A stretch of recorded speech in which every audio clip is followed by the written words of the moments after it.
Welcome to MMA Freak Fight of the Week. I'm Matt Salter. So today we're going to go over a previous week's Fight of the Week because of some technical errors we had for which I was not able to upload it. So for UFC 254, I'm going to give it to Khabib Nurmagomedov, of course the retiring UFC lightweight champion. Congrats to Khabib. Hope you have a good retirement.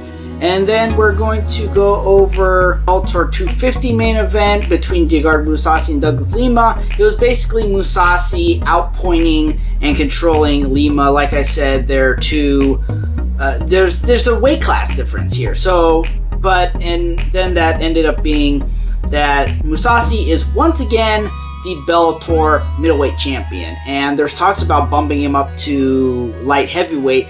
For some reason, Scott Coker has this obsession with champs, and I guess he wants to try to make Mousasi the light heavyweight champion, which is not unheard of. He was the light heavyweight champion in Dream, as well as the middleweight champion. It's just so weird that for some reason, like I said, Scott Coker is just obsessed with champs. So we'll just have to see what goes on there. And also of note, the Bellator 250 Fight of the Week is going to be Sahah Homasi, who knocked out Bobby Volker in very impressive fashion. Congrats to him.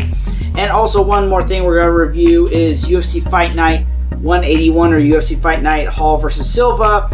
We had Uriah Hall finish Anderson Silva, and it's one of those things where it's kind of sad to see a great legend go out like this, but that's just how it happens. So, and like I said before, Anderson Silva just is a shell of what he used to be. He is not the killer Anderson Silva who ruled the middleweight division and basically set himself up as a legacy as being the best champion of all time.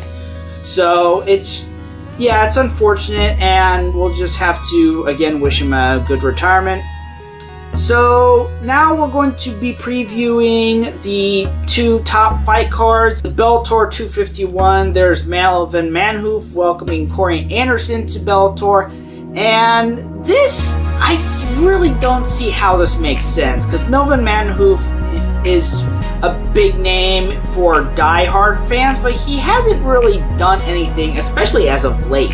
Whereas you have Corey Anderson, who was ranked and could have been a contender in the light heavyweight division had he decided to keep going, but he didn't. He signed with Bellator, and so I could see this going. Hopefully it goes for Anderson. I would hate to see him come to Bellator and get knocked out on his first fight, but that's just how it might happen. It might not happen. We'll just have to see tomorrow. Then with UFC Fight Night 182 or UFC Fight Night Santos versus Teixeira, you have Thiago Santos, who is still coming off of a loss to John Jones, in which a lot of people thought, well, maybe he won. And he's taking on another former title contender in Glover Teixeira.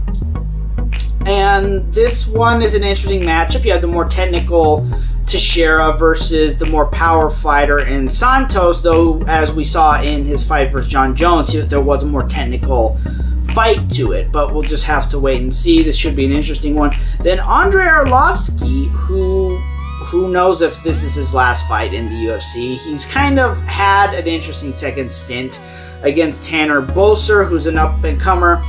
So that is the fight of the week in a nutshell. Congrats to Khabib and congrats to Homasi, and we'll just have to look forward to what happens this weekend. Thank you very much. Be sure to like, subscribe, comment down below what you thought of the fights, what you think of the upcoming fights. Be sure to follow us at MMA Freakout on Twitter. Be sure to follow me at Matthew Solar on both my Twitter and my Instagram. Be sure to check out MMA-freak.com for exclusive content. Thank you very much. I'll see you next time.